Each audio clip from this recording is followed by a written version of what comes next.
Now, here's Michael Smerconish. The leading cause of death for adults between the ages of 18 and 45. It is not COVID-19. It's not motor vehicle accidents. It's not cancer. It's not suicide. It's fentanyl overdose.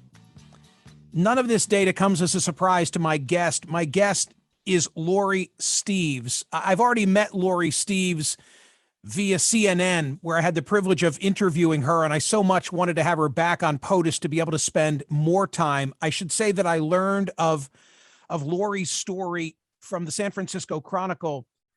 Give credit where credit is due. I thought that Heather Knight wrote a terrific summary of exactly what Laurie has been dealing with. The very short version is that for a 3.5-month time period, she left her home near Seattle and went in search of her daughter in San Francisco. I will let her tell you why. Laurie, Happy New Year to you. I hope you're doing well, and thank you for now joining me on radio. Thank you, Michael. It's good What to be caused you to go in search of your daughter? She had been not wanting to be contacted for about 9 years, had been out of touch with us. And last December, I lost my son, Zachary, to a fentanyl overdose. It prompted me to find Jessica and find out where she was in her addiction and what I could do to help. How old was Zachary? Zachary was 25. And what were some of the circumstances surrounding his passing? Zachary had been struggling with addiction and mental illness for several years. He was at the time waiting for a bed in rehab, had recently been hospitalized, was given a prescription for Xanax that he was having trouble getting filled. So he bought Xanax on the street, and it was Xanax that was tainted with fentanyl. This happened multiple times within a week. He overdosed and was revived with Narcan 4 days before he passed. And this is what then finally caused you to say, whether she wants to hear from me or not, I'm her mother and I'm going in search of Jessica. Exactly. How did you know she was in San Francisco? I had 9 years ago, it was the last place I heard she was. I had heard from her as recently as 4 years ago when she suffered brain surgery from it was a strep infection that traveled to her brain and caused seizure disorder. So she's got a permanent seizure disorder now. As far as I knew, she was still in San Francisco. I had a friend do some research through Facebook and some photos that had been taken of her, and found a friend of a friend who said she's at this intersection in San Francisco quite frequently.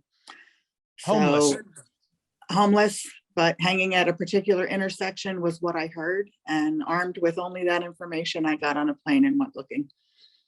Is that the intersection where you finally spied her? It's not. They were misinformed, but it was within several blocks of where I found her. And tell me about that moment when I know you were searching for days before it finally happened. Tell me about the moment when you finally saw your daughter after 9 years. Oh, I had parked my car at, there's an intersection in San Francisco called at Turk and Hyde, where most of the drug dealers were hanging. I've since been back there and they've moved up a block, but this is where most of the drugs were found. And I just parked myself there and sat for about 20 minutes after having walked around for about an hour and a half. And I said, somebody said she'll come by here eventually. So I waited and eventually she did. She walked by and my heart stopped. I screamed out the window of my car and I abandoned my car and ran across the street and grabbed her and hugged her. And I couldn't believe I'd finally found her. Was she receptive? She was. She had heard the night before that I had been out looking for her. One of her drug dealers had told me where I could find her in the morning, that she would be by Turk and Hyde eventually. So that's where I parked myself. She was receptive. She was expecting me because she had heard I was looking, and wasn't quite sure why I was there, but we went and shared a meal and some conversation. It turns out she had learned of her brother's death on the internet. She did a web search of her own name, and up popped her brother's obituary, and that was how she found out. I was hoping to be the one to break it to her, but she had found out previously. Laurie, not to be indelicate, but in that first encounter where now you were at a diner, restaurant type setting, she did drugs, what, 3 or 4 times in your presence? Yes. She was using about every 20 to 30 minutes. And one of the reasons for the frequency, and you correct me if I'm wrong, is because such is her level of use that it almost has no impact. She's built up a tolerance, right, for the fentanyl? Yeah. Yes, that, and she's also suffering from some physical pain that she's trying to quell with the fentanyl. She's got a bad infection. This is very much a story not only about addiction, but also homelessness. I mean, the two are intertwined, in particular in San Francisco. Help me explain that to the audience. It's just mind-blowing. It's staggering, the amount of people living on the streets, living in tents, living in doorways, just collapsed on the pavement, often with a needle sticking out of their neck or their leg or their arm, passed out from the drugs. It's everywhere. It's all over the Tenderloin district of San Francisco. The homelessness, some of it is, there was a point during the pandemic last year, earlier that, in 2021, where they were housing the homeless in hotels that were being used for shelter-in-place housing.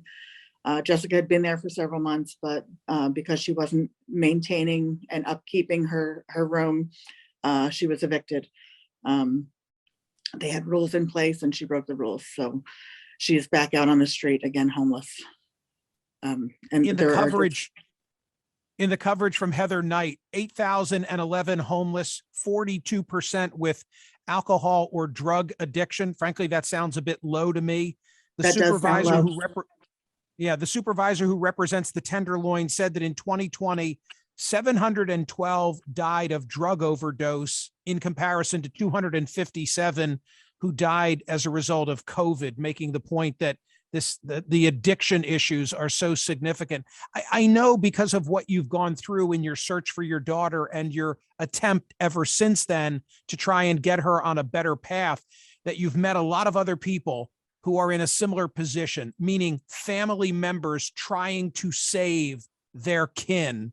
Talk to me about the common denominator in your case and those other cases. Like, what is it we all from the outside looking in need to know about parents who are struggling with this?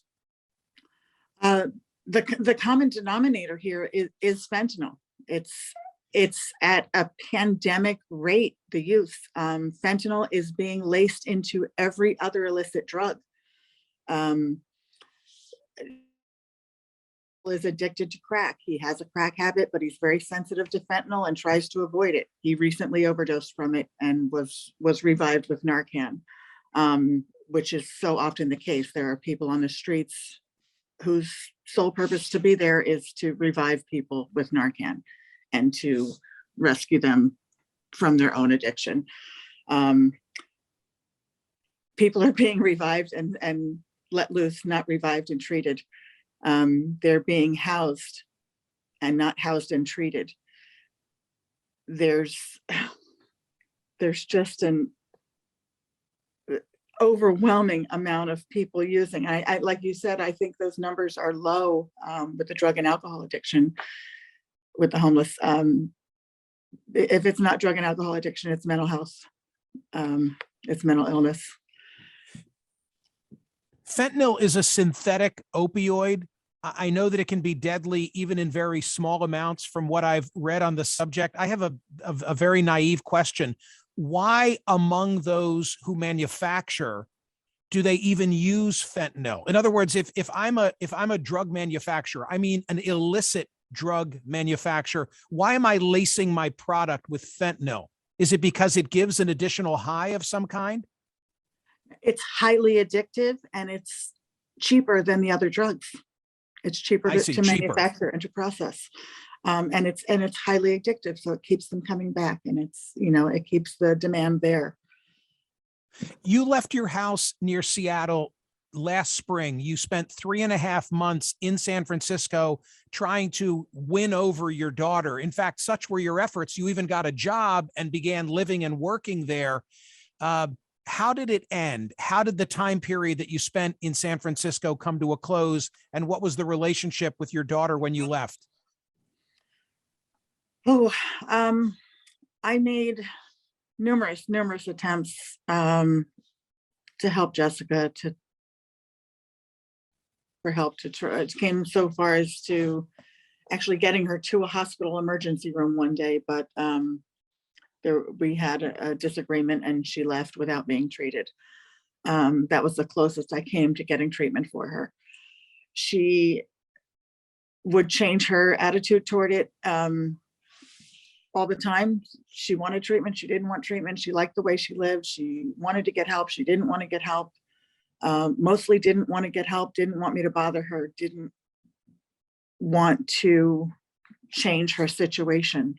She is so caught up in the addiction and the lifestyle, and has been on the streets so long that it's become a way of life for her that she is accepted. And it's almost as if she's comfortable the way she is. I don't know how to explain that other than just saying she's accepted her life for what it is right now, and doesn't want to change. And how do you process that as a mom? How do you, like, I can't imagine after seeing her and knowing I've done all I can do here and I'm now going back to my home, what that felt like. How do you process it? Michael, I'm still processing it. I'm still fighting it. I'm still trying to help her from afar, but should anything happen, I'm a 2-hour flight away, and I've set myself up so that I can be there if she needs me. If she decides she wants help and makes that call and says, "Hey mom, I need you," I will be there. I'll be there in a heartbeat.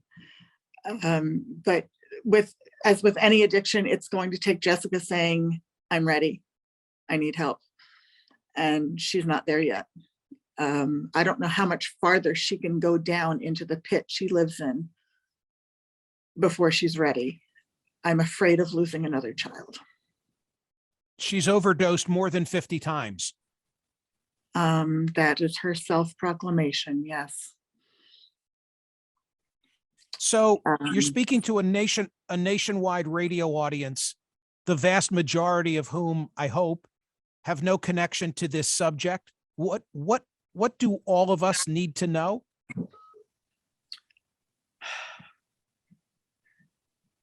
Watch what your children are doing. Listen to your children.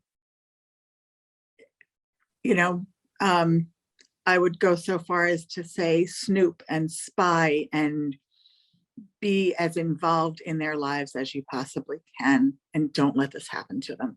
It's affecting everybody. It's not, it's really, it's affecting everybody, every walk of life. They're from homeless drug addicts that have used other drugs for years and years that have just recently switched to fentanyl, to college hopefuls that are prescribed fentanyl for pain or oxycodone for pain, and they move on to something stronger like fentanyl. It's an epidemic. It can happen in so many different ways. I mean, there are professional athletes that are having this issue from being prescribed pain meds from injuries. It doesn't discriminate. I think that there's come a desensitization, I hope I said that correctly, to the subject of homelessness. I was in San Francisco several times recently, drove through the Tenderloin. I have seen the area where your daughter is living. When I was in Los Angeles, the West Coast really seems to be a magnet. I think climate has something to do with it. But when I was in the West Coast, on the West Coast, I went to Los Angeles, to the same area in LA that houses this problem. And I think that for many of us, we just go on with our lives and we know that there's an issue, but frankly, somehow we've come to conclude that nothing can be done about it. And we're just going to go on and take care of ourselves. Take the final 60 seconds that we have together and speak to me about the response by San Francisco to what you see and what your daughter is experiencing in the Tenderloin. Well, what I've seen, and Michael, I spent hours walking with Jessica through the Tenderloin, days on end doing it sometimes, and she was never once approached with an offer of help or assistance of any sort. There aren't people on the street helping these people. From what I've seen, they're being given tents where they can go and use their drugs or go and die. I think tents are not the solution. It's just gotten so out of hand, and so many people turned a blind eye to it. They walk right past it. They step over bodies on the street, and nobody's doing anything about it. You know, I've always had a hand in helping the homeless when I can. I have cooked for a soup kitchen. I currently work for a social services program. I've done what little I've done to help hasn't even touched the surface of what needs to be done. We all need to pitch in. We all need to see what's going on. And the city of San Francisco needs to make some changes. It's the homelessness problem. It stems from drug addiction and mental illness. And those two issues need to be treated and tackled before we can do away with the homelessness problem. On Sunday, I was in Reading, Pennsylvania, and I was driving to eat lunch, and I got off the interstate. And when I got off the interstate, there were 3 homeless guys with signs. It stands out in my mind because I expect to see homelessness in Philadelphia. I was not in Philadelphia. I was in Reading, and it stands out in my mind seeing 3 people at an intersection with signs and saying that they were homeless and collecting money. I didn't give them money. I didn't do anything. I went about my business. Today, Laurie, when I was coming to work in the early morning hours in the suburbs of Philadelphia, we had an ice storm of sorts last night. As I drove down the road, a deer was near my car and fell on the ice. And it was heartbreaking to me because I saw this big buck fall on the ice, fell over, didn't jump in front of my car, but was on the side of the road. And I must say, this is a horrible thing to say, but I exhibited in my own mind more compassion and concern for that deer than I did the 3 homeless guys in Reading last Sunday. And that's the state of the union. Sadly, we see it everywhere, and we drive past it, we walk past it. I made a U-turn in a parking lot the other day, and there was somebody huddled in the cold with a blanket sitting out of a closed fast food joint. And as I made that U-turn, I thought, what could I have done? Why didn't I stop? There's so much of it. I can't help everybody, but I'm doing a little at a time when I can. I keep goodie bags in my car for homeless people with some necessities in them and hand them out when I can. Didn't have one with me that day, but I've thought about my own children in that situation. There were times when my son Zachary was homeless, and I moved here from Reading, Pennsylvania. So I know exactly what you're talking about. You expect to see it in Philadelphia, but you don't expect it to see it in the suburbs, in the outer outskirts of the city. But it's everywhere. I'm in Tacoma, Washington now, and it's all over here. There's an encampment a half a block from my house. And I've gone there to feed people, but nobody was around. But, like I said, I do a little when I can to help, but there's nothing I can do right now to help my daughter except get the word out and hope that somebody in San Francisco is listening, some of the powers that be, and they get this. Just, they need to get it. They haven't gotten it yet. They need to understand what they're doing is not helping. Do you have any parenting regrets? I absolutely have parenting regrets. I regret that I wasn't more in tune with what my children were doing in their later teen years. I thought I knew so much. I was a child of the 70s and 80s, and, you know, I had smoked pot and drank as a kid, and I thought I would know the signs. I would see this stuff as it was happening under my own nose, and I didn't. It happened, and they moved on to harder stuff, and I didn't see it happening. So from a parenting standpoint, please stay in tune with what your children are doing.